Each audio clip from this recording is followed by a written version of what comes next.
तर कसे काय मंडळी, आजची सकाळची सुरुवात झालेली आमच्या मराठी शाळेत जाण्यापासून. कारण आज शाळेत जाऊन जरा माहिती कलेक्ट करूची होती. ह्या शाळेत 1ली ते 4थी पर्यंत वर्ग असत आणि मी हय दुसरी दिलेलंय. कारण माझी पहिली मुंबईत झालेली. तुम्ही ज्या शाळेत शिकलात आणि थंय तुम्ही गेलात तर सगळे तुमचे जुने आठवणी ताजा होतले.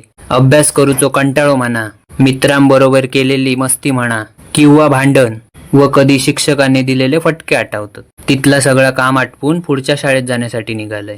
4थी झाल्यानंतर मी या शाळेत ऍडमिशन घेतलेलं आहे.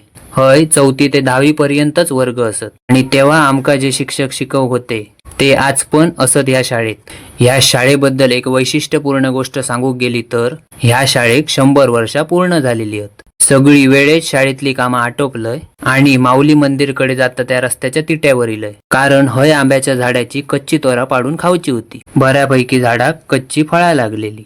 आमच्या इकडे तोरा म्हणतात, तुमच्या इकडे काय म्हणतात माका नक्की कळवा. आमका तिघांका खाण्यापुरती 2 कच्ची फळा पाडलंय आणि खाली पडान लोळलेली म्हणान तळ्यात धुवून घेतलंय.